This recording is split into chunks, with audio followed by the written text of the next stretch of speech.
Welcome back all.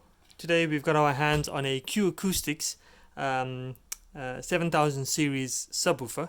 A lot of you would have seen these out in the market. They're not the latest model, but still a lot of bang for buck. It's a 250 watt, what they describe is as a long throw 10-inch subwoofer. It's an enclosed box, non-ported, and as you can see, this is finished in a lovely gloss white finish.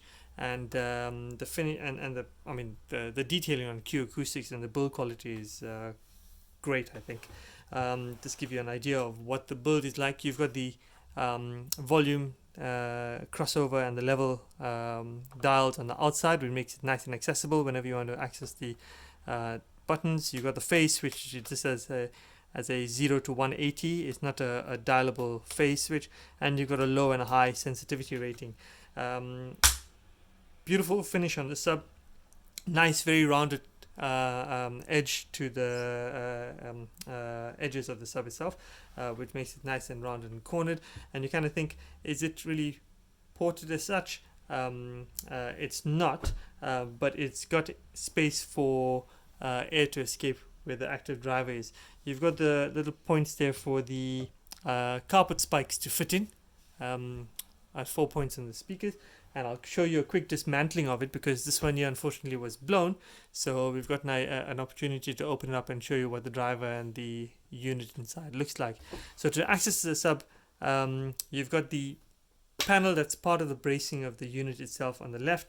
All you do is with an Allen key take out that bolt, which I've kind of pre-done, and I've removed some of the screws, so I'll give you a quick look at what the parts are like on the inside.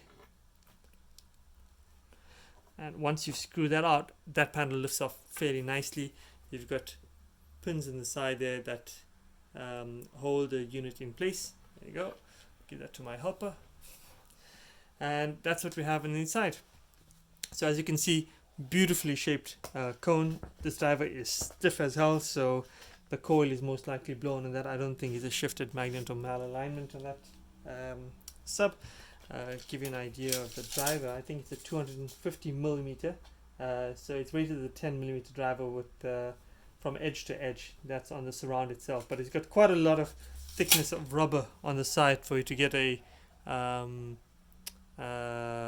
good sort of reverb and movement on the sub itself. Let's give you a quick idea of the amplifier unit. And it's the Acoustics 7000S subwoofer. You've got your LFE inputs, double line input V1. It's changeable power rating on the side.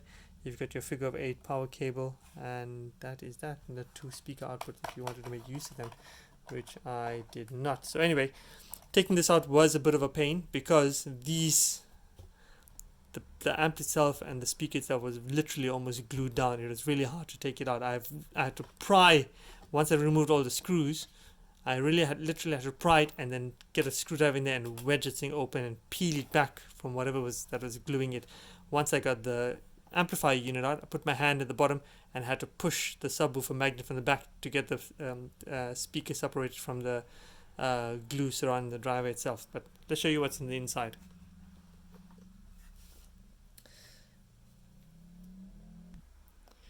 So remove the screws from it, and peeling off the unit itself, you can see the driver in there, or the actual amp board.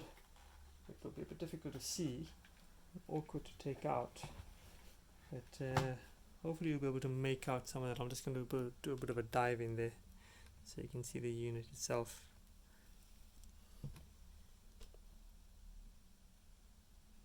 Not really able to disconnect it, unfortunately.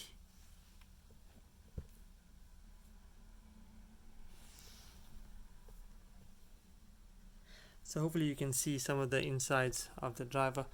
Let's see if we can try and get the subwoofer out, and you can have a look on the model number and rating. If I can get that out. Disconnect that speaker driver there. Oh, there we go. So you should be able to see a bit more about the amp itself. We'll do a digital zoom just for now, and hopefully you can see some of the bits and pieces within that amp board itself. It's a 250 watt rated amplifier board, and we will now try and get the speaker driver out. Bear with me.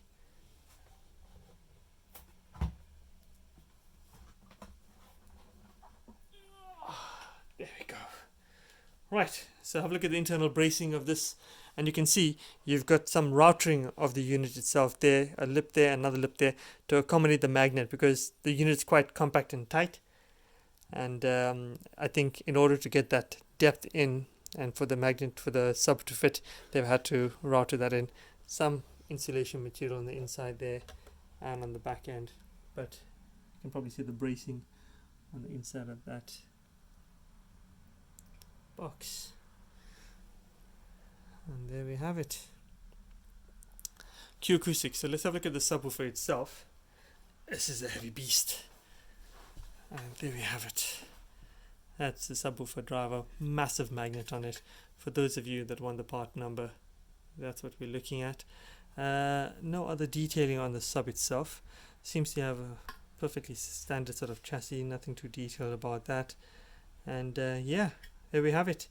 Acoustics 7000S 10-inch subwoofer.